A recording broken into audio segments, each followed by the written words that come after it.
On This Week in Enterprise Tech, we have Mr. Curtis Franklin and Mr. Brian Chee here today. And, we've talked about system vulnerabilities in the past on the show, but today we have the top 30 most exploited vulnerabilities list, and all of them seem to have a very similar commonality among them. We'll talk about that. Plus, the new norm is a hybrid workplace. Collaboration is critical to that success. Today we have Brad Hintze. He's the EVP of Marketing from Crestron, and he's going to take us through just how your organization can be successful with workgroup collaboration systems. Shouldn't miss it. TWiT on the set. Podcasts you love from people you trust. This is TWiT. This is TWiT, This Week in Enterprise Tech, episode 454, recorded July 30th, 2021. No more snow days. This episode of This Week in Enterprise Tech is brought to you by Akamai. Akamai is the world's largest distributed edge compute platform. Deliver and protect your digital experiences worldwide. Tap into Akamai for its unrivaled intelligence, performance, and scalability. Visit akamai.com/enterprise today to learn more. And by ESET. ESET boasts ransomware protection that means business with internet security products and services backed by world-class research and tech support. Learn how to protect your business from ransomware at business.eset.com/twit. And by Endava.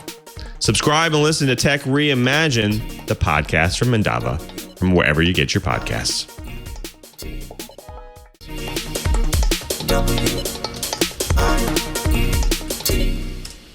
Welcome to TWiT, This Week in Enterprise Tech, the show that is dedicated to you, the enterprise professional, the IT pro, and that geek who just wants to know how this world is connected. I'm your host, Louis Maresca, your guide through this big world of the enterprise.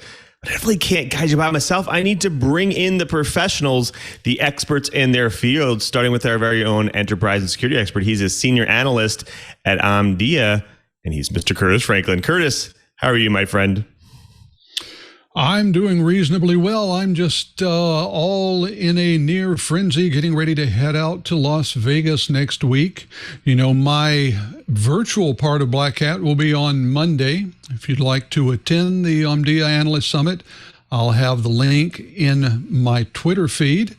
But I'll be heading out there on Tuesday, have a session live on Thursday, and then I dive into DEF CON. So it's going to be a fun, packed week, although it's going to be a week behind masks. We got word from the show organizers that due to the latest uptick in COVID cases, the entire event is going to be mandatory masks. So we're doing what we can to stay safe while we stay informed about the latest in security.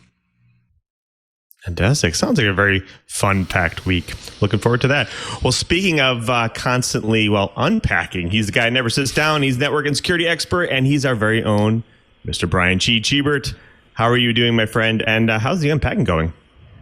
Actually, we had a big milestone. We finally got our optical media unpacked and put into shelves. And of course, with my librarian wife, it is all in alpha order and by topic. So we can actually find things. It's kind of fun. It's one step closer. I'm actually going to start wiring up the surround sound system this weekend. Ooh, that's going to go really well with your massive wall unit there that you have. What is that, an 80-inch? 82. There's actually there's a question. I was going to try and see if I could go and twist some arms at the Infocom show and see if I could get some deal on some display wall panels. I was thinking maybe a 2x2 or 3x3. But then the pandemic and no more really good deals on display models at Infocom. So the 82-inch was on sale at Costco and said, maybe I don't need that much complexity in my life. That's right. You can't pass that up for sure. Thanks, Cheeper. Thanks for being here. Well, speaking of packed, it's been quite a packed week in the enterprise, so let's get started. Now, we've talked a lot about system vulnerabilities on the show. Now, we have today the top most exploited vulnerabilities list, and all of them seem to have a similar commonality to them. We'll get into what that is. Plus, the new norm is definitely a hybrid workplace. Collaboration is critical to that success. Today, we have Brad Hintze. He's EVP of Marketing at Crestron. He's going to take us through just how your organization can successfully work in a workgroup collaboration system. But first, like we always do, let's go ahead and jump into this week's news blips. Mobile banking, investing, and finance is convenient, don't you think? Well, it also means that you're at the mercy of whatever security measure companies take to secure identity and your assets. Unfortunately, for the Android platform, several malware has spread through the Google Play Store using a novel way to supercharge the harvesting of login credentials for more than 100 banking and cryptocurrency applications. Now, the malware, which researchers from Amsterdam-based security firm Threat Fabric are calling Vultur, is among the first Android threats to record a device screen whenever one of the targeted apps is actually open. Now, Vultur uses a real-time implementation of the VNC screen sharing application to mirror the screen of the infected device to an attacker-controlled server. Now, the typical MO for Android-based bank fraud malware is to actually superimpose a window on top of the login screen presented by a targeted app. Now, the overlays that such windows are actually called appears identical to the user interface of the banking app, giving victims the impression they're actually entering their credentials into a trusted piece of software. Now, attackers then harvest the credentials, enter them in the app running on a different device, and withdraw their money. Unfortunately, banking threats on the mobile platform are no longer only based on that well-known overlay attack, but are evolving into rat-like malware, inheriting useful tricks like detecting foreground applications to start screen recording. This brings the threat to a whole nother level, as such features open the door for on-device fraud, circumventing detection based on phishing MOs that require fraud to be performed from another device. Now, Vultur, like many Android banking Trojans, relies heavily on accessibility services built on the mobile OS, essentially detecting user input and performing automation. Now, the malware is installed by a Trojanized app known as a dropper. So far, Threat Fabric researchers have found 2 Trojanized apps in the Google Play Store that install Vultur. They found installations approaching 5,000, leading the researchers to estimate that the number of Vultur infections is actually numbered in the thousands. Now, unlike most Android malware, which relies on third-party droppers, Vultur actually uses a custom dropper that has been called Brunhilde.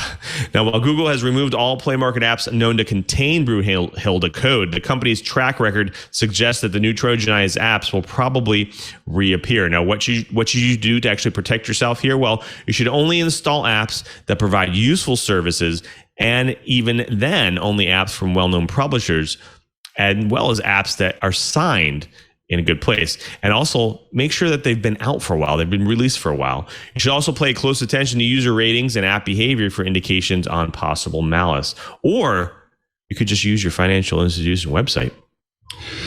Is the government going to ban ransomware payments? It's not very likely. Well, on July 27th, Brian Vondran, Assistant Director of the FBI's Cyber Division, told lawmakers on the U.S. Senate Committee on the Judiciary that the agency does not recommend companies pay ransom because it doesn't guarantee the business will regain access to their data or prevent data from ultimately being leaked. However, Vondran also stressed that banning ransomware payments is not the way to go. Companies should always have the option, he said. If you ban ransom payments, now you're putting U.S. companies in a position of another extortion, which is being blackmailed for paying the ransom and not sharing that information with authorities, Vondran told the Senate committee. It's a really complicated conversation, he said, but it's our opinion that banning ransomware payments is not the road to go down. Ransomware attacks have cost U.S. and Western European companies billions of dollars over the past few years, with more than half of attacks related to ransomware, and the average ransom growing by 171% in 2020. The problem has become so bad that some insurance firms will no longer pay ransoms to bail out affected companies.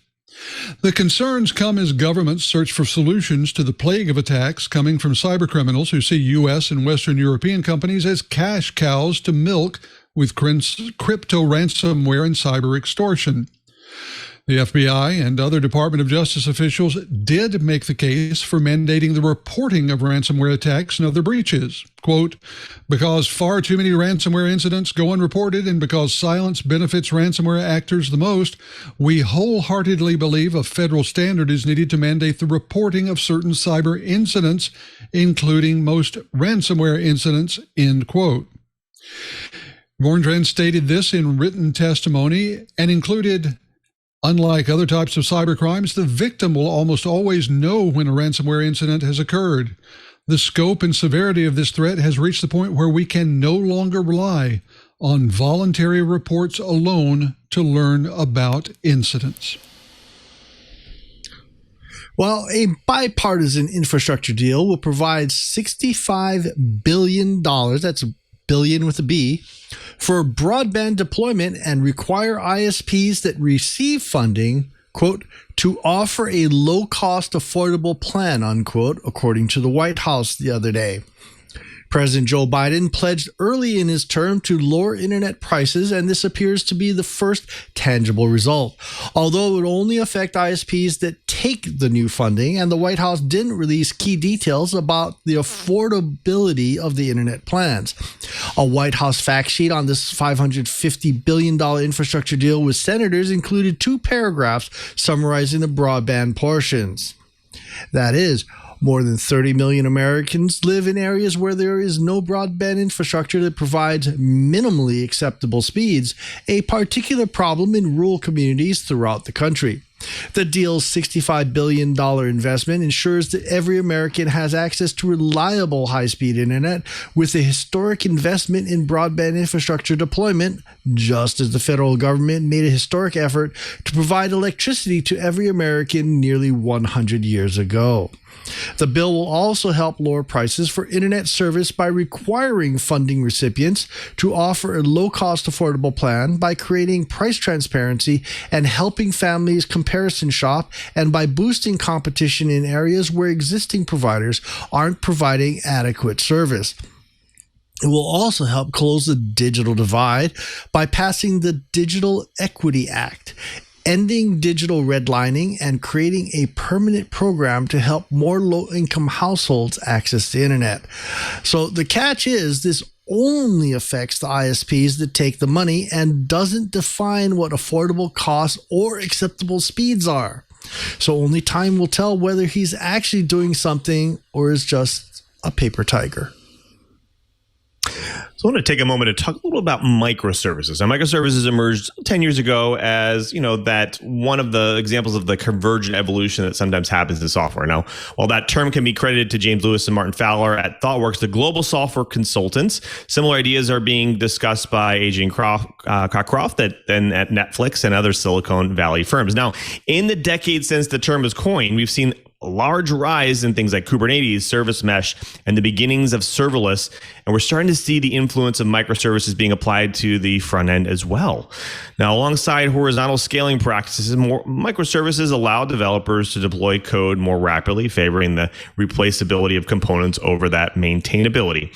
Now, there are now a wide variety of mature, well-known design microservice frameworks that cover the basics here, especially the basic languages, with a plethora of options that are out there. Now, a couple of their other initiatives are regarding, Kubernetes are worth tracking, but jointly created by Microsoft and Alibaba Cloud, the Office or Open Application Model, OAM, is a specification for describing applications that separate the application definition from the operational details of the cluster. Now, the question is, how will Microsoft services actually evolve over the coming years? Well, one possibility, at least for enterprise customers where performance concerns tend to not be that acute, is that the service mesh gets pushed deeper into the platform and largely being hidden from developers. Now, more work could be done to actually reduce the networking overhead introduced by service mesh itself. Another possibility here is that it may actually be a shift to a different runtime altogether. That could actually happen as function as a service. We've talked a lot about that, which is essentially what we call serverless, and that can ultimately replace Kubernetes as a de facto standard runtime for distributed applications, less to manage, and better pricing due to the cost of compute only.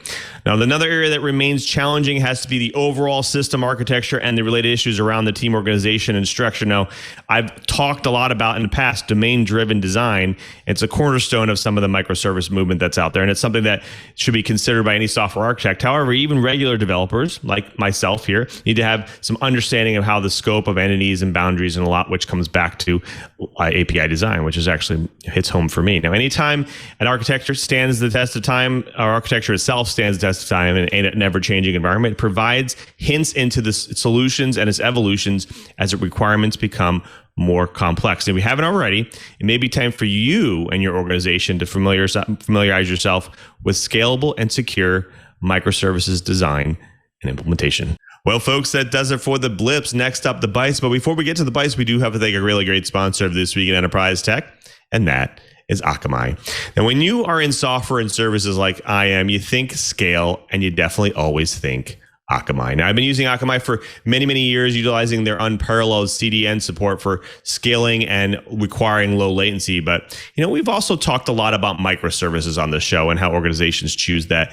And imagine not having to think about scale for those services. Edge computing brings your software and services to close proximity to your end users. And that's where Akamai is the platinum standard here. Akamai is the world's largest distributed edge compute platform. Now ask yourself something. Would you like to deliver extraordinary customer experiences and run code at the edge? Well, Akamai is your answer, and it is truly powerful. Why would you use them? Well, because Akamai has 10 times the locations of the nearest competitor. That's over 4,000 locations. You're always closer to your end user with Akamai, significantly cutting down latency. Now, Akamai will also greatly improve your customer experience as well. Your customers will get the content, apps, sites, and video they need without lag, interruption, or latency during unexpected traffic spikes. Prepare for spikes in demand and optimize resources to provide the best experience for your customers. You'll be amazed at Akamai's unparalleled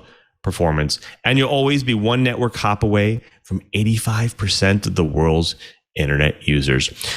What about scalability? Well, application architects get the flexibility to scale their enterprise applications with Akamai's Edge Workers. Now, with Edge Workers, development teams can focus on building while letting Akamai take care of the challenges of scaling globally. And because Akamai empowers you to deploy serverless code at the edge, so you won't experience the headaches of increased traffic at origin or the overheads that go along with it. Now, Akamai gives you the power to innovate right at the edge because your logic and functions are deployed and active at the nearest proximity to your end users. You're getting the fastest end user experience around the globe. Akamai makes it simple to build right at the edge using JavaScript so you can innovate in real time. You get low latency access to data from custom code at the edge, and Akamai can optimize your API traffic delivery for edge applications.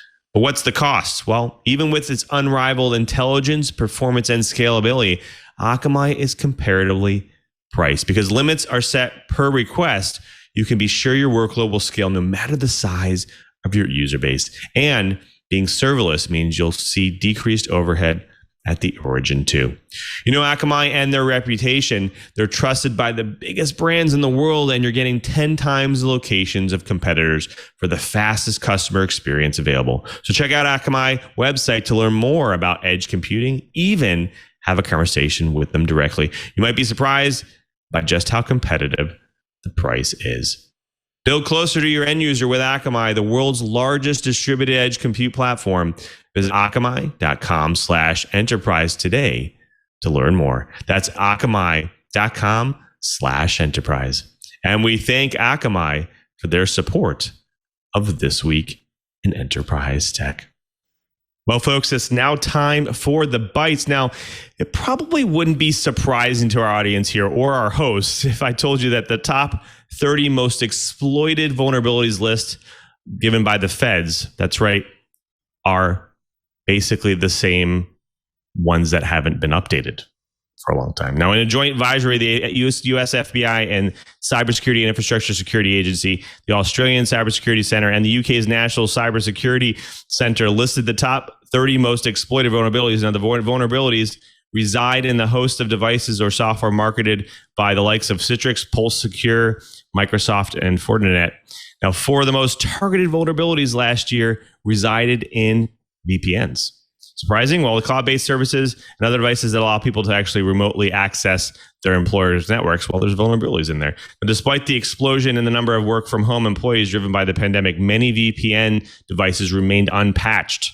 That's right. That's why most of these are still out there. It's pretty scary. Now, some of the top security flaws that are still prevalent are listed here as well. For instance, remote code execution bug in Citrix's application delivery controller, which customers use to perform load balancing of inbound traffic. Pulse Secure remote execution, which allows attackers to remotely read sensitive files stored by the Pulse Connect Secure VPN.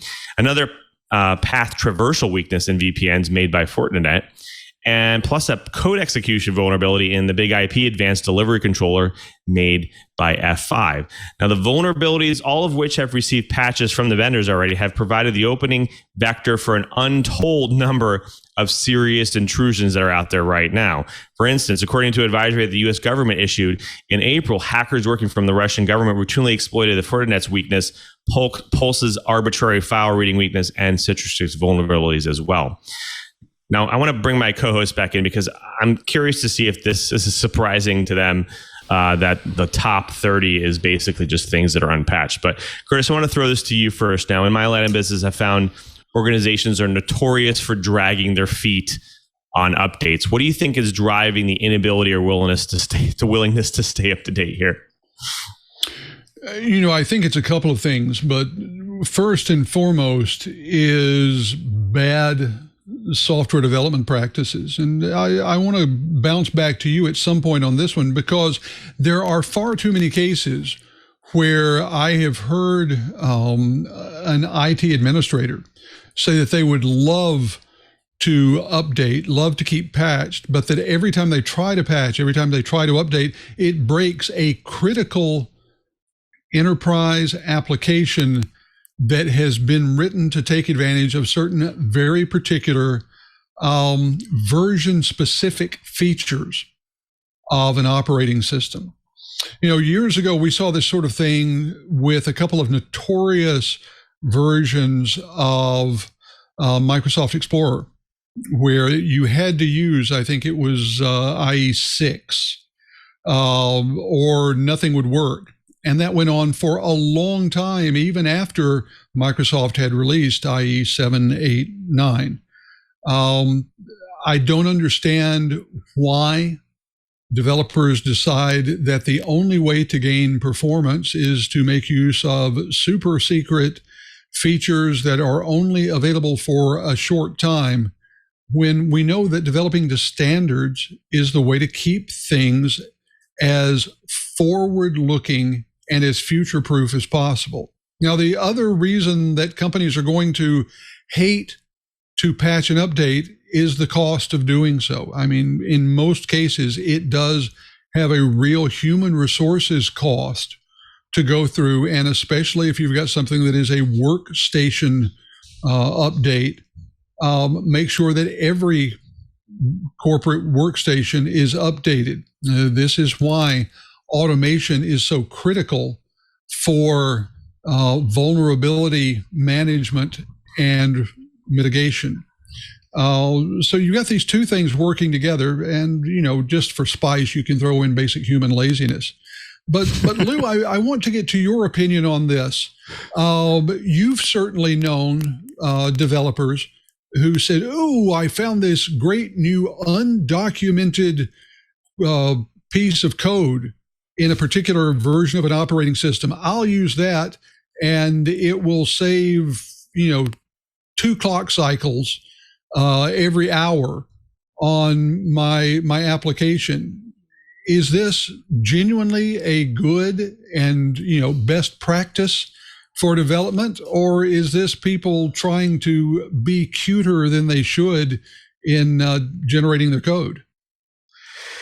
Yeah, I think that's definitely bad practice. I think any type of documented or especially undocumented, unsupported APIs, they're always at risk that they're going to be changed on you, or they could potentially be vulnerable later on down the road. And I do know that some organizations out there that have implemented, whether it's on Mac OS, Windows, or Linux, implemented undocumented APIs to, like you said, either circumvent some of the services that are out there or perform an operation that's not readily available in a public API, or for performance reasons. And I think that it's a bad practice in general, only because they're undocumented for a reason. That's number one. Number two, most likely won't be supported and could be changed under the covers. And number three, that you don't want to risk the fact that these things change and make your software vulnerable because of them. So I think it's a really bad practice to do that. Now, if there's something missing, especially from an operating system, it's missing for a reason.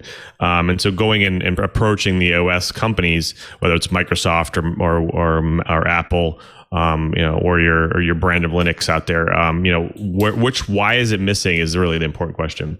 I do want to throw this over to Chee, because that was a really good question, Curtis. And I think the biggest thing here is to pay attention to what's actually supported going forward. But in the same sense, you also have to make sure that you're staying up to date. If there's a failure out there now, Chee, in the past, you've worked with lots of networking organizations where they even find a challenge to keep the devices up to date, and that's.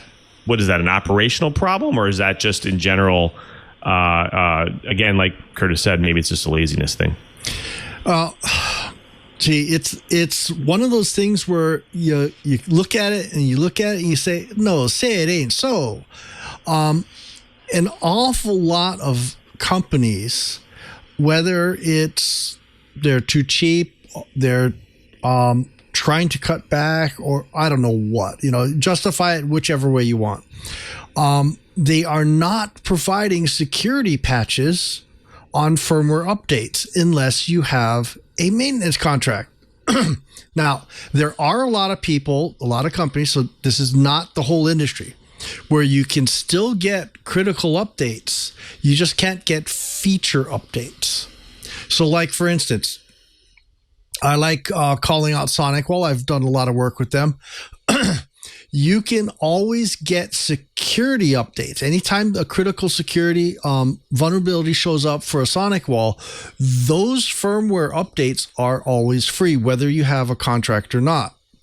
You can't get the new fancy dancy features unless you're on maintenance contract. Now, this is something that happens a lot.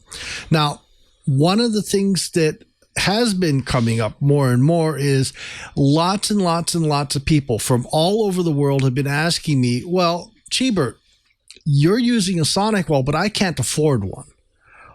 What other options are there? And while the open source firewalls in the early days were kind of so, pfSense has gotten pretty darn good, and there's two companies that have done a very, very nice job of implementing their firewalls almost completely on open source software, and that's Firewalla, and the other folks is Netgate.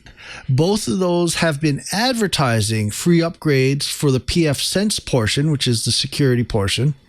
And some of the features get updated for free also, but obviously they need to make some money. So the advanced features are saying, no, you need a contract. So that's the other side of the coin. There are some people that would love to upgrade, but they can't.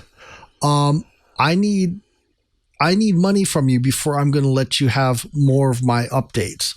And I'm not sure if I like that or not. There's a lot of different things, but I'm going to throw this back at Curt, because updates as a service, is that really something the industry should be adopting? I think security updates should be free, but yeah, I do agree. You got to make some money. Feature updates, charge for those. Curt, what's your view from the C-suite on that? Well, I think that you're exactly right. Feature updates, feel free to charge for them. Make them part of maintenance contracts, do whatever you need to. But when it comes to patching around vulnerabilities, those should be free. The idea that you're going to make someone pay a regular fee just to frankly escape the consequences of your error in introducing a vulnerability, that doesn't make sense to me. And I would be happy to hold any vendor's feet to the fire for doing that. Like I said, you want to make a feature update, you want to enhance the productivity or the quality of a product, feel free to make that part of your maintenance contract, or feel free to charge for especially point updates. But if you are patching a vulnerability, if what you're putting out addresses a CVE, then that ought to be part of your responsibility to your customer community. Lou, back to you. Thank you, Curt. I think that's a good point. I think I wanted to ask you one more thing here, and kind of related to that. There's, you talked a little bit about obviously sometimes updates they require a lot of organization and potential operational things. We're getting teams together, or potentially delivering an update to a workstation or something, and that's pretty expensive. Have you seen in the enterprise world or even the IT world a movement more towards services that essentially offer this ability, where they are scanning your network constantly and offering you more insights into what is on the network that is vulnerable, requires updates, that kind of thing? I know we've had Tim Titus on the show before and talked a little bit about some of the services they have around updating network equipment and stuff. Is that available across the board for whether it's IoT devices or workstations or network devices or even VMs and that kind of thing? Are organizations taking advantage of that? Well, I'm going to divide your question into a couple of pieces, the OT or IoT side and the IT side. IT, we're seeing many more entries into the vulnerability management category. As a matter of fact, I've been doing some research lately into vulnerability management companies and the services that they offer. What we're seeing especially is patch management and patch automation. There are a lot of reasons for this, almost all of them having to do with the human cost of getting people to run out and apply patches, and just the operational security of knowing that every instance of a particular operating system or application has been patched to mitigate all known vulnerabilities. Now, to be honest, one thing I'll quickly mention on the IT side, this is one of the things that argues in favor of the virtual desktops, whether it's from Microsoft, VMware, or any other organization. The great thing about virtual desktops is that you can patch the one golden code copy of that, and it more or less instantly propagates across the entire user community. That by itself is enough to justify going to a virtual desktop for many organizations. I think we're going to see more doing that. Now, on the IoT side, or as we tend to call it in the enterprise, OT, for operational technology, to be brutally honest, OT is its own special living hell when it comes to updates and patches, because so many already deployed devices and systems were never designed to be patched and updated. And what you have in the field tends to be this incredible array of device versions and types with different vulnerabilities in existence and different abilities to patch them or work around them. There are some systems out there that are beginning to first scan the OT network to actually give you a real inventory of what's deployed, and then to go and look at which are patchable and which are not. What we're seeing is an awful lot of companies that end up deciding that they've got to put some sort of significant overlay on their OT network just to try and, well, to use a food analogy, put a layer of Jell-O around all of that vulnerable fruit in the middle so that they can sit there and have something that resembles a secure OT network. Thank you, Curtis. Amazing insight there. Well, folks, that does it for the bites. Next up is my favorite part of the show. We actually get to bring in a guest to drop some knowledge on the TWiT Riot. But before we get to that, we do have to thank a really great sponsor of This Week in Enterprise Tech, and that's ESET. Now, for over 30 years, ESET has been a global leader in cybersecurity, and it's the provider we actually rely on here at TWiT.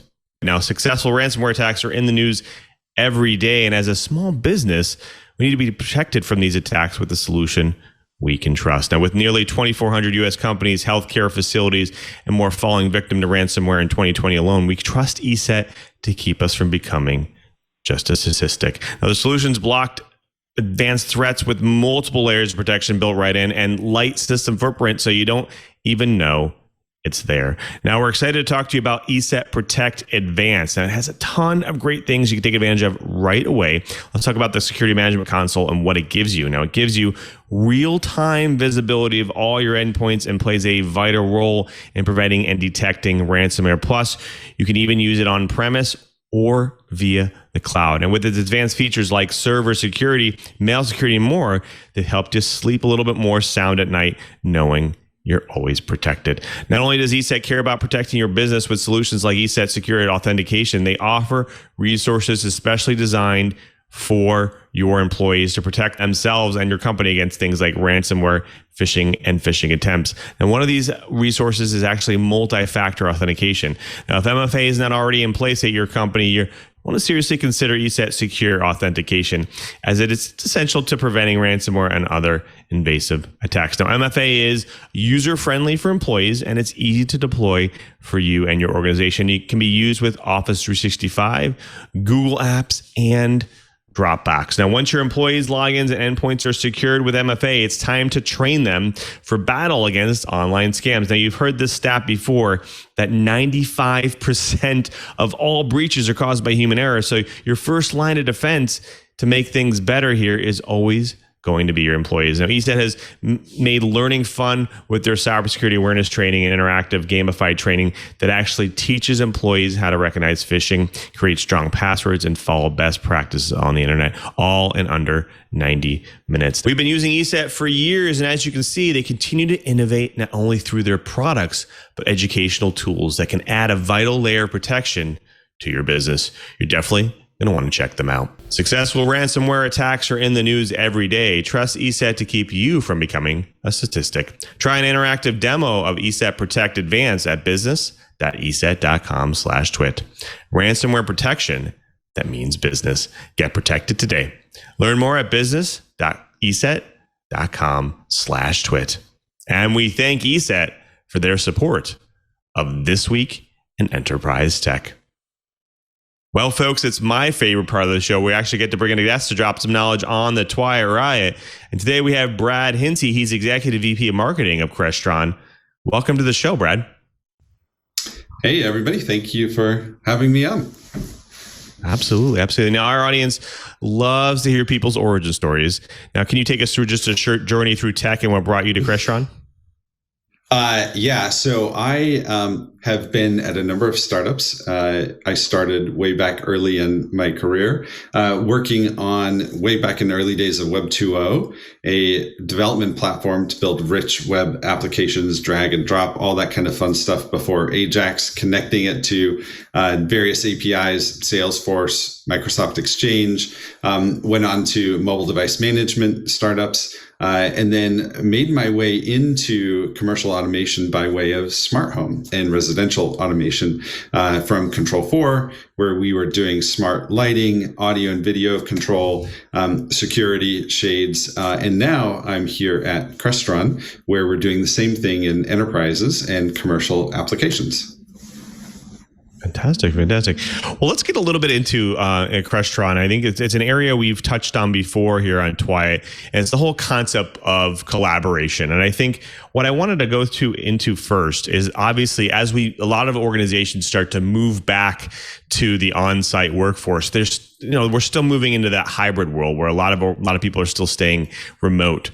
What are we seeing? What are you seeing organizations requiring as they move into this hybrid workplace? Well, the genie is clearly out of the bottle with regard to hybrid. That's going to be around for a long time. As companies have hired talent outside of their geography, taking advantage of the ability to do that during the pandemic, that's going to persist. And what a lot of enterprises are looking for is the ability to take those collaboration technologies throughout every single space within the enterprise. In the early days of video collaboration, audio collaboration, you could be far more selective with the rooms that you outfitted with those technologies.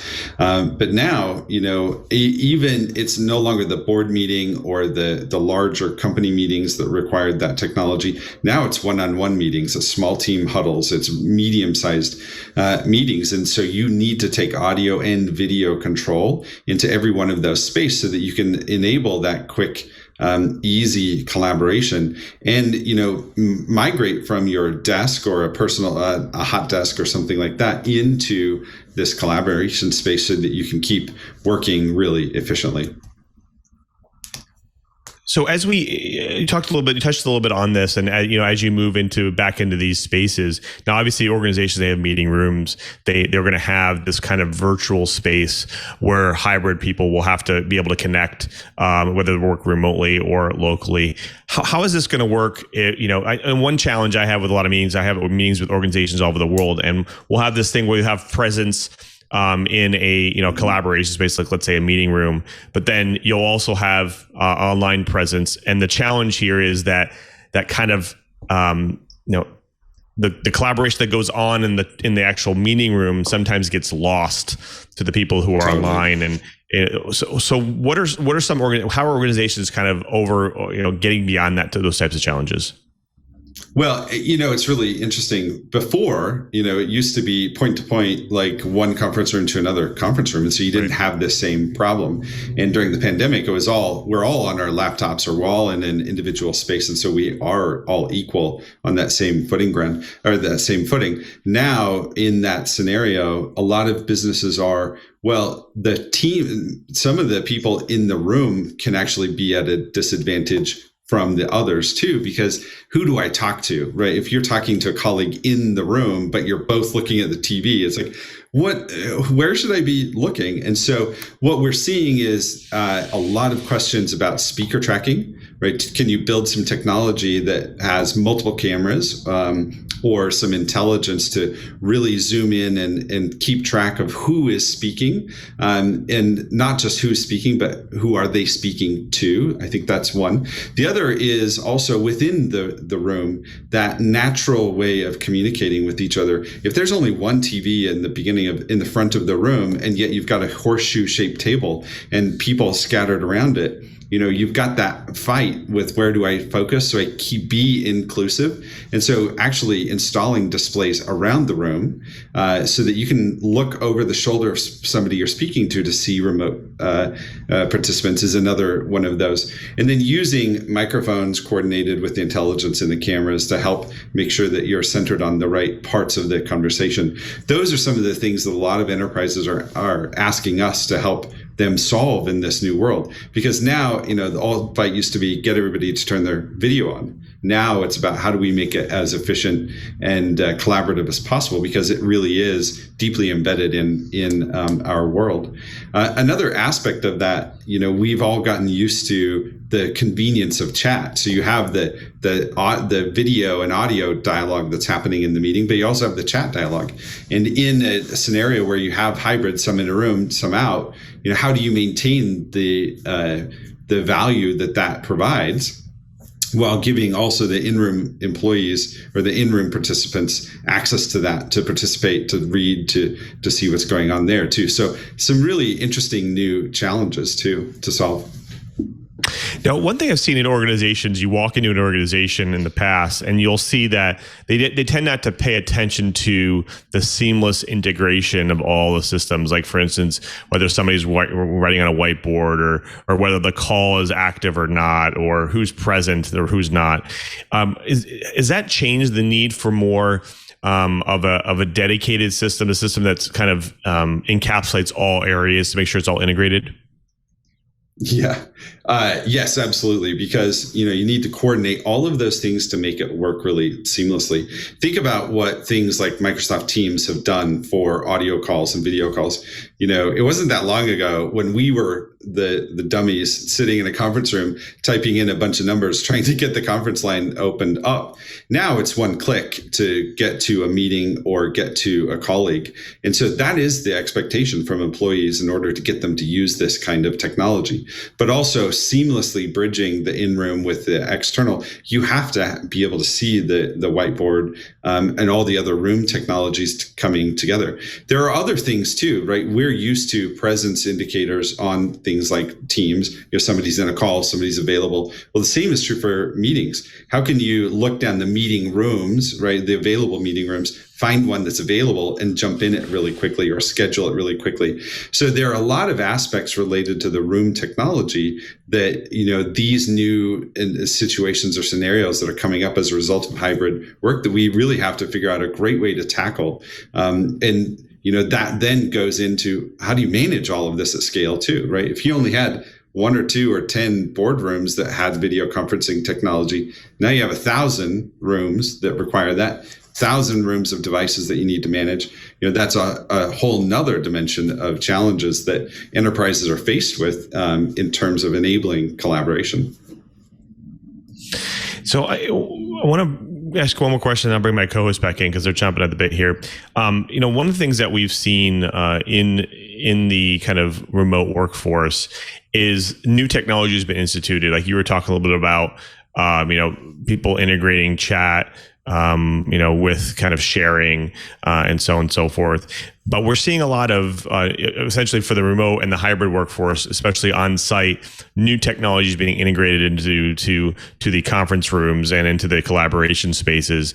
Can you maybe take us through some of the newer things that are going to be integrated? And also, we have a lot of IT audience out there, so people tend to cringe when we talk about new technology and deploying those things. So maybe take us through what the challenge here is to implement some of that new stuff. Yeah, some of the newer technologies that we're seeing are actually some of the existing things deployed in a different way, right? For instance, some things are new interfaces to be able to interact with that technology. So as you begin to get dedicated meeting rooms where you can instantly join a meeting, you need a way to start a meeting. And so you've got those touch screens that are deployed either on the table or on the wall so that you can control that meeting space. But then you can extend that and then also begin to have that be driven by occupancy sensors. So when you walk in a room, lights are turned on. Also do things like analytics around people counting and the ability to see how often that room is utilized so that you can inform real estate decisions further down the road as you decide what kinds of technologies, how many meeting room spaces do I actually need. Also things like the ability to schedule the meeting room and leave a touchscreen out in the front of the door so you can see if that room, how long that room might be available, instantly schedule it so that nobody else comes in and tries to use it, and give other visual indicators so you can see from across the way which room you should be in or whether a room is free or busy. And then add to that the control of the TV and the other electronics in the room so that it is really just push one button and everything is really ready to go. And those are some of the things that, some of that's been done for a long time, but pulling it together in a seamless experience, that's the new world that we're starting to get pushed into. Right. Well, thanks, Brad. We're going to come back in just a second. We do want to thank another great sponsor of This Week in Enterprise Tech, and then we'll bring the co-host back in to ask some questions. Now, we want to thank Endava. Now, check out season 2 of Endava's podcast, Tech Reimagined, because it's out right now. Now, Tech Reimagined brings together leading tech personalities and industry experts such as Guy Kawasaki, Mary Williams, Alex Hunter, Brian McBride, Tom Gruber, Dave Copland, Viola Llewellyn, and many, many more. Now, the podcast discusses the big questions around technology and its industries. Now, guests and hosts will be talking about these trends and how they impact our everyday lives and how our relationships with technology is constantly being Reimagined. Now, check out the episodes Insurance Reimagined, Parts 1 and Parts 2, where guests Ann Norclett and Kevin Crawford discuss the role of IT plays in the insurance industry.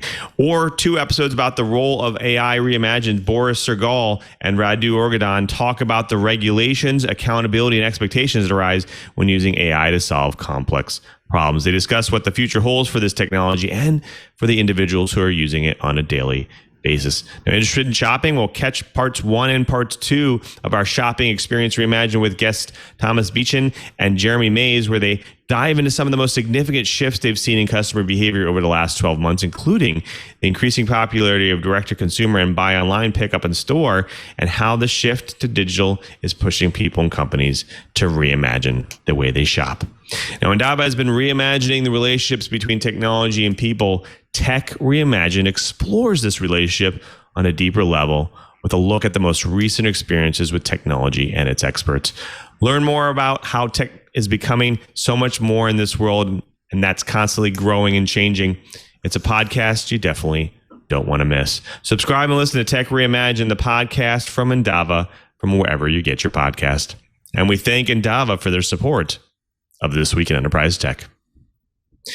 Well, folks, we were talking with Brad Hintze. He's the EVP of Marketing of Crestron, about collaboration and just how the hybrid workforce is going to change it. I do want to bring my co-host back in. I'm going to throw it over to you first, Gebert.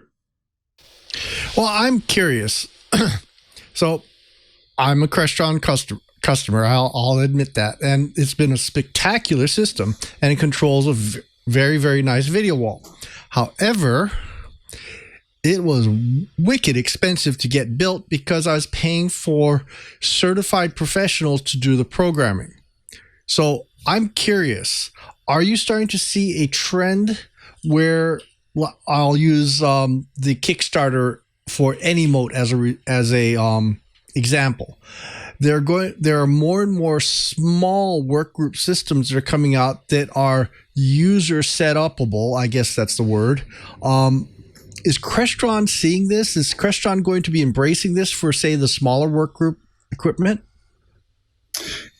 Yes, actually, it's been a trend in the industry to really find ways to deliver extremely great technology without all the burden of a lot of heavy, complex programming.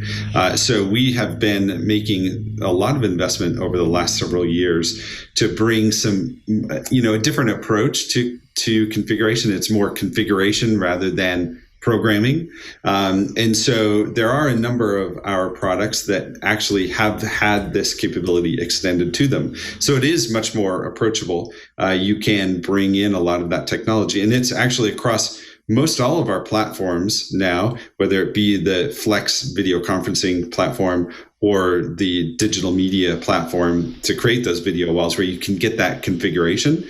Now, whether it's done by the enterprise directly or you need to work through a channel pro, that is an evolution. We have a number of products that enterprises can get through distribution and do on their own. Some still do require an enterprise pro, though it's easier for them to set up and install too, which then of course translates into lower installation bills too.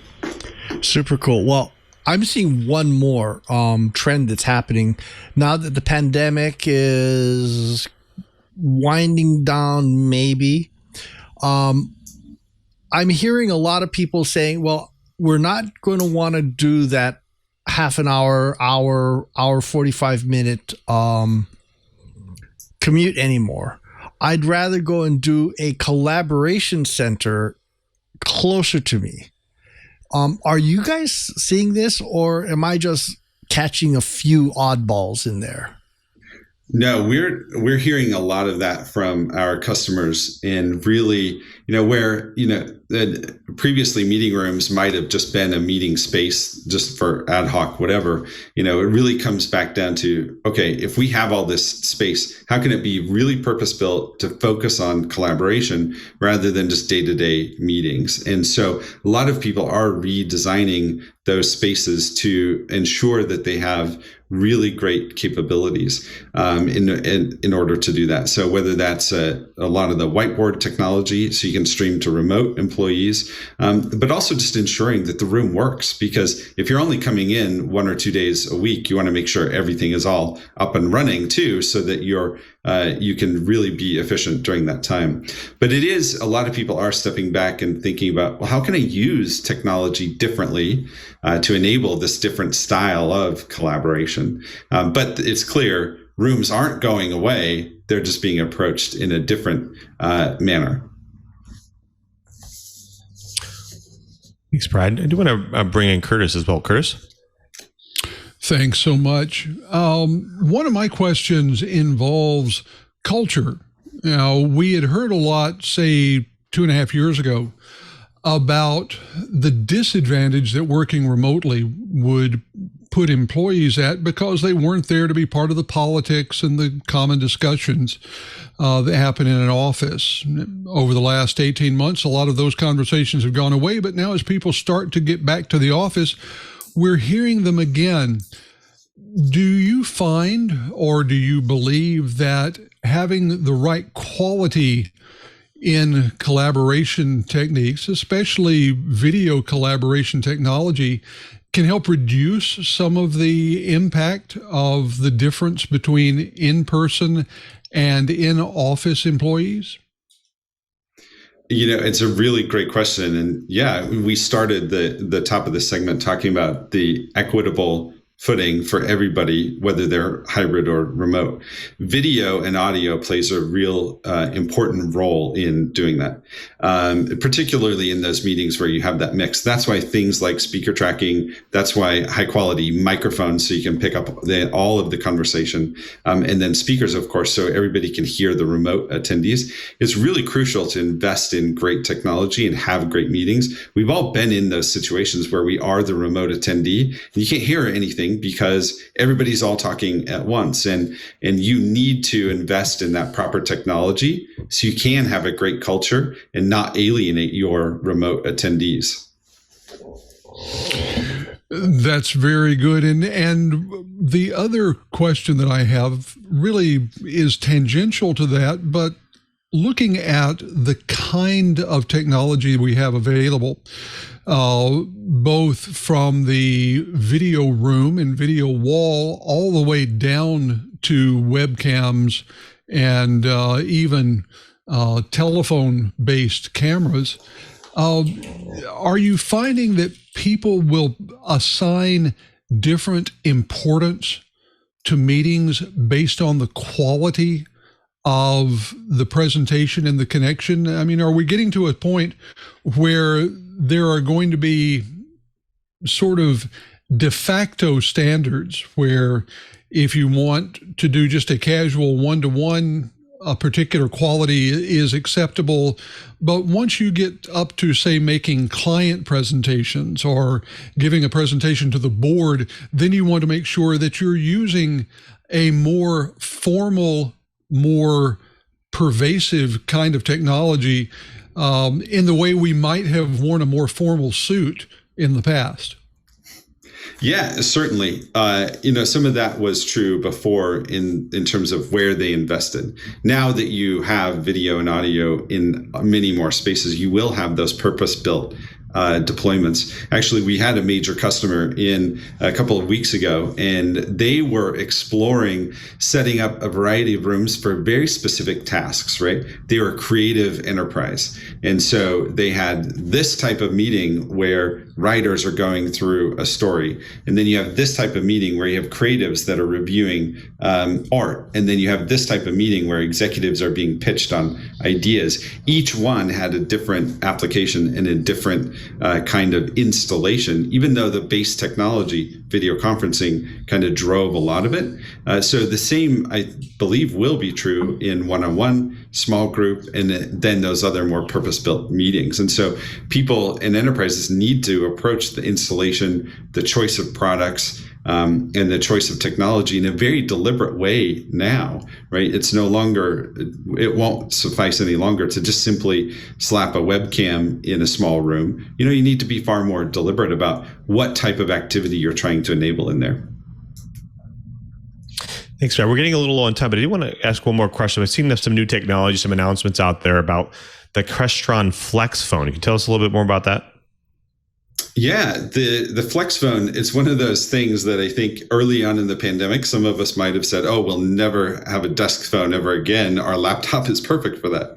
But what I found personally, and actually there's data from Microsoft that also make it really clear that there are a lot of collaborators that want a device dedicated to the collaboration, the audio and video, whether that is to provide a better angle on the camera, better audio quality, or simply to free up their laptop to continue to be productive during the meeting. And so these desktop phones that enable you to do a one-click join for your own meeting or to call directly a colleague, they're really efficient, a really effective way to stay connected across the enterprise. And we've had a really great reception to it. I think that we've all been shocked at the huge reception that we've gotten for these phones among our customers. Fantastic. Well, folks, you've done it again. You've sat through another hour of the best dang enterprise podcast in the universe. Brad, I want to thank you so much for being here. I want to give you the chance to tell the folks at home a little bit more about Crestron, where they can go to find out more, and maybe how they can get started. Yeah, the best place to get started is go to Crestron.com. There you can see all of the solutions that we have for the enterprise and even for the home. We have a number of products all the way from video conferencing, unified communications, wireless presentation, but also into content and video distribution, audio distribution, even commercial lighting, and then, of course, that high-end smart home. Fantastic. Thanks again, Brad.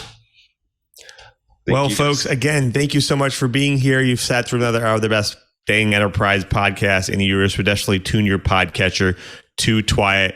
I want to thank everyone who makes this show possible, especially to our co-hosts. Starting with our very own Mr. Brian Chee. Brian, what's going on for you in the coming weeks, and where can people find you? Well, we love hearing from you. My Twitter address is ADVNETLAB, Advanced Net Lab, and I'd love to hear from you. Throw something at me. You're also welcome to throw email at me, and I'm Cheebert, spelled CheeBert at twit.tv. But, if you're going to do that, why don't you send it to TWiT at twit.tv, and that will hit all the TWiT hosts. Now, I've been hinting. We've got another co-host waiting in the wings. We're not quite sure where we're going to slot him in yet, but that's going to be happening. We hope you like our new host. Ought to be fun. And yes, we are going to start scheduling more host roundtables. That seems to be a pretty, I'm not going to say unanimous, but there's a lot of folks that are wanting more host roundtables talking about various technology verticals, and we'll see how that goes. But you know what? We love hearing from you. We love hearing your ideas. We love hearing your show suggestions. I will keep the list all nice and hot and keep my fountain pen ready to go. Thank you, Cheebert.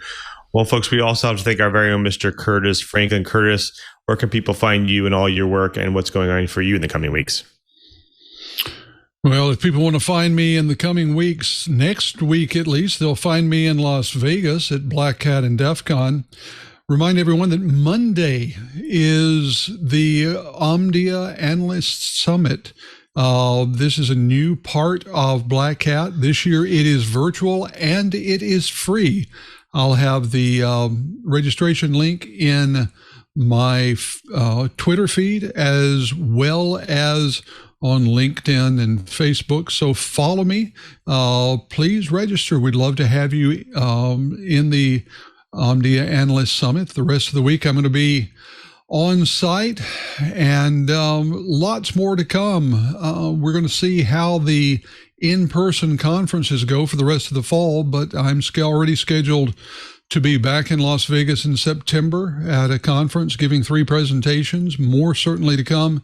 And I always look forward to seeing members of the TWiT Riot when I'm out and about in the real world. Thank you, Curt. Looking forward to all of that. Well, folks, I want to also thank you as well. You're the person who drops in each and every week to listen to our show to get your enterprise and IT news goodness. I want to make it easy for you to get your enterprise and IT news. So go to our show page right now, twit.tv/TWiT. There you'll find all the amazing back episodes, show notes, the co-host information, the guest information, and the links of the stories that we do during the show. But more importantly, next to those videos that's helpful. Subscribe and download links. You support the show by get your video version of your choice, your audio version of your choice, and listen on any one of your devices or on any one of your podcatch applications that are out there. We definitely want you to subscribe and support the show. Plus, you may have heard Club TWiT. That's right. It is a members only ad-free podcast service with a bonus TWiT Plus feed that you can't get anywhere else. And it's only $7 per month. And now one of my favorite things of Club TWiT is actually that exclusive access to the members only Discord channel. We have a great set of characters in there, some great features and great discussions going on constantly out there. So you definitely want to join the movement. Join the Club TWiT and be part of that movement. Go to twit.tv/clubtwit.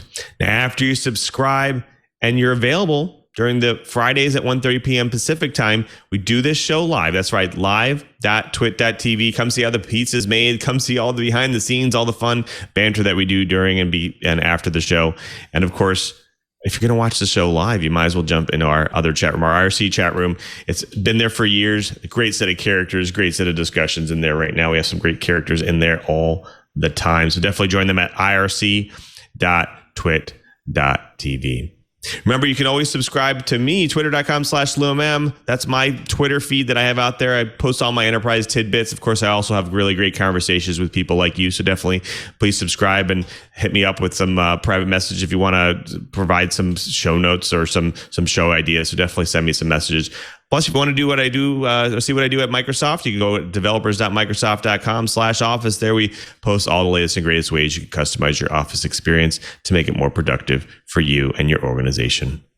I want to make sure I thank everyone who makes this show possible, especially to Leo and Lisa. They continue to support us each and every week, and we really couldn't do the show without them. So thank you for all their support over the years. Of course, I also want to thank all the staffs and engineers at TWiT. I really appreciate all their support, especially over the years. The show wouldn't be possible without them. Also want to thank Mr. Brian Chee one more time. He's not only our co-host, but he's also our tireless producer. He is the one that does all the show bookings and the plannings for the show. And again, we just really couldn't do the show without him. So thank you, Cheeber, for all your support. Now, before we sign out, we do have to thank our editor for today. He's Mr. Victor. He's the guy that makes us look good after the fact, removes all those mistakes and all those silly things that we do. So thank you, Victor, for all your support. Plus, we also thank our technical director for today. And he's not only the technical director, but he's also a very talented host on this week on TWiT. He's Mr. Ant Pruitt. Ant, what's going on for you the coming week over at TWiT? Well, I had a fun time talking to my friend, Mr. Don Maresca, also known as the mad scientist of macro photography. So go to twit.tv/hop and check out that discussion and get your learning on with some macro photography. I mean, he really, really nerds out on it. Fantastic. Thank you, man. Definitely get your learning on. Well, until next time, I'm Louis Maresca, just reminding you, if you want to know what's going on in the enterprise, just keep TWiT. You may have heard about this story, but are you familiar with the story behind the story? Well, every week on Tech News Weekly, my co-host Micah Sargent and I, Jason Howell, speak to the people who are making and breaking the biggest tech news of the week. We're talking with journalists, we're talking with industry veterans, often we're talking with the people who are responsible for the story. Don't miss Tech News Weekly at twit.tv.